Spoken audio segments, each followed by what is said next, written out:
What is up, FIFA faithful? Bearhamms here with episode 6 of Best the Rest with APOEL. We have a lot to talk about because a lot of things happened off camera. Currently, we are in the month of January. We are in the January transfer window. So that means we went through a lot of games. And we'll start off with the highlights that I'll show you right now. Great way to start the games off camera is we do defeat CSKA Moscow 2-1.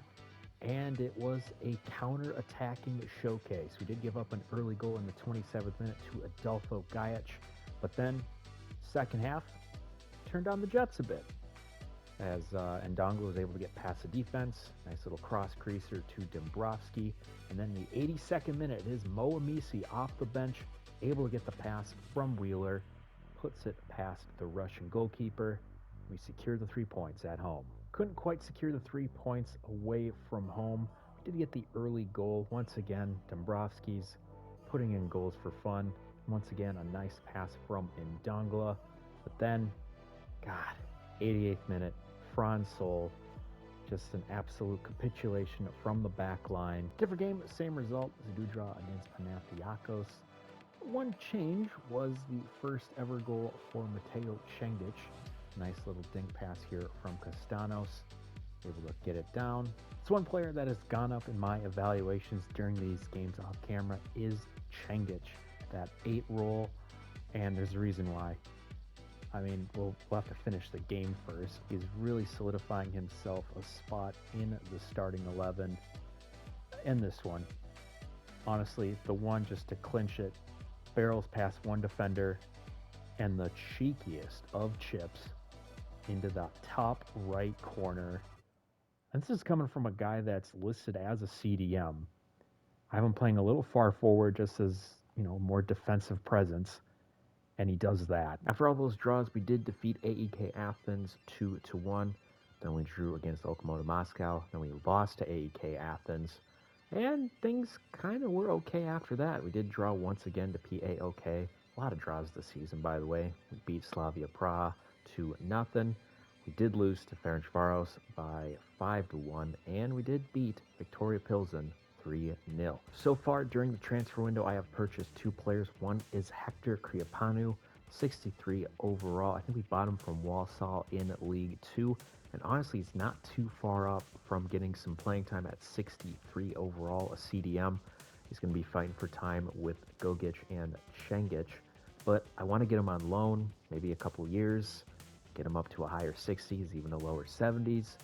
Maybe he can crack the starting lineup there. And then I bought Marios Kakanaftas from Greuther Fürth in Bundesliga. Probably not at this time. They're probably back to Bundesliga too. Bought him 60 overall at the age of 19. Once again, putting him on loan. It's going to be a while before he cracks the top 2 positions with Andreu and Leifus, but it's one for the future. Before we take on Shakhtar Donetsk, I would like to point out we have 2 players that have eclipsed the 70 overall mark in Cengic and Wheeler. That's good, showing that our development is working, especially with Wheeler. Long ball ready to Ephraim, but he is offside. Yeah, he's really getting old in the tooth, and he's losing a lot of overall. It's already down to a 69. When we first started this save, he was at a 73. Matvienko is going to pass it around the back, and that will most likely do it for this opening half. Second half, I've brought on Amisi just to add some more pace on that left side. And it's also nice, too. It's kind of almost a routine that I've set up when playing these games, is that I'll start Amisi in the first 15 minutes of the second half on that left side. And then if nothing's really going on, I'll bring on Andreu, bring him on the wing, and then put Amisi at striker. So we have a corner. Ndongla. Ian Leifus, the tall man, does get ahead to it, and he does score. A nice shot from the captain, able to reel in the Ndongla cross. 50 minutes in, we have the lead away from home. That's what I like to see, especially set pieces are a little more difficult in FIFA 22 as opposed to 21. Discuss that a lot with my friends playing pro clubs. It's my one friend. I mean, he's not the best FIFA player in the world because he doesn't play FIFA, but when he plays pro clubs, it's a different animal.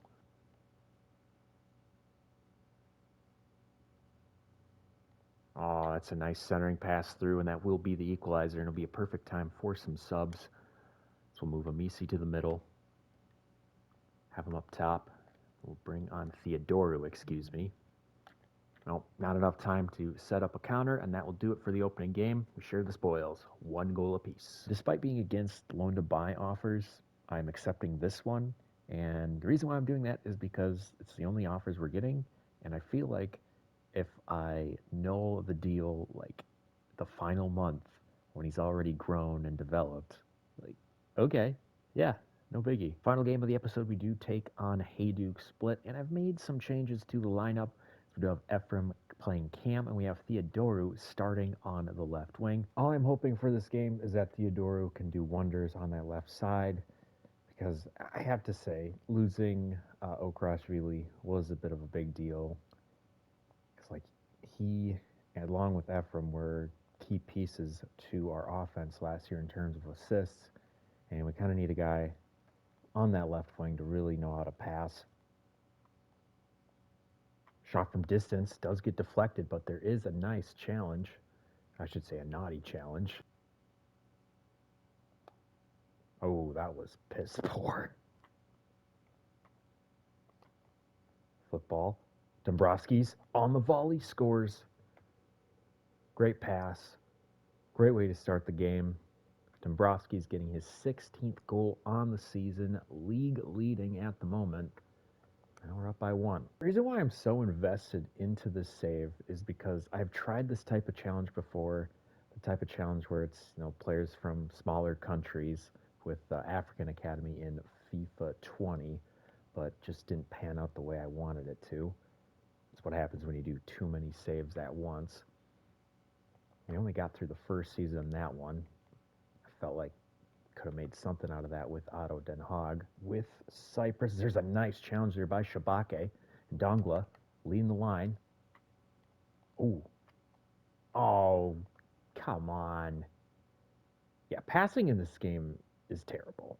Like, there's no other way to put it. So we do have the last chance of the half. We can get a pass through. Dombrovskis wins the header out wide. Theodoru does see some gold jerseys in the box. Castanos tries. Wheeler taps it. Maybe another chance here.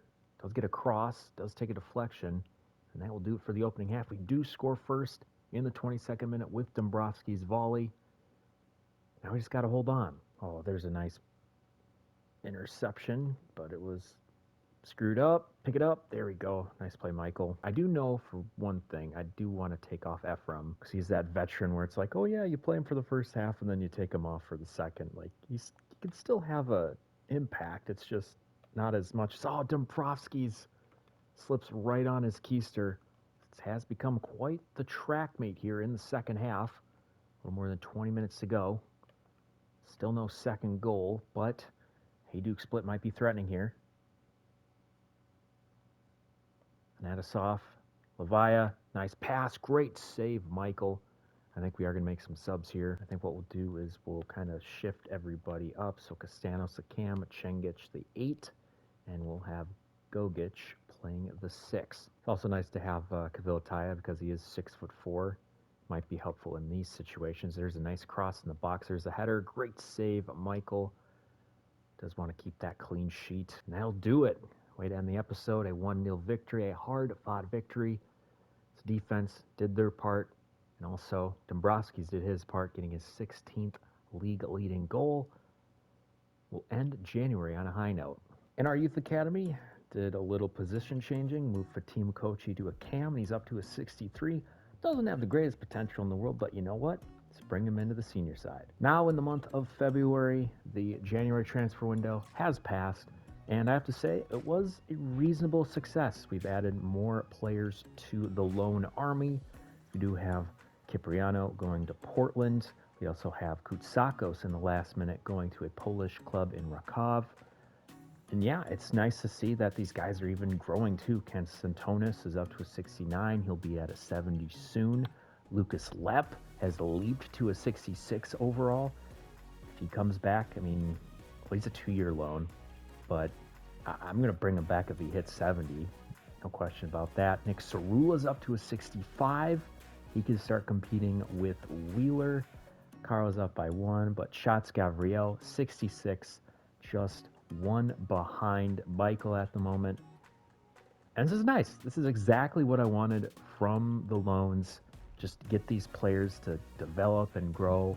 While we can't have them start at the moment since they're not quite ready, but they're getting some playing time in Brazil, in the United States, in Poland, and the second tier of Spain. All things going well. And now before we go, we will take a look at the table. Look at that. We are currently sitting in 6th, and we have a game in hand on 7th place Olympiacos, who are sitting at 32 points. Funny bit, too, is if you look at the point total from last season, we've already eclipsed it. That's how successful we've been this season, with 8 wins, 9 draws, and 5 losses. Though, I do have to fix our defense, still -3, easily the worst of the top 6. But again, we're slowly getting there. And on that hopeful note, it is time to end. I hope you enjoyed watching as much as to playing it. Be sure to like and subscribe, and I will see you next time. This has been Bearhamms, and as always, toodaloo.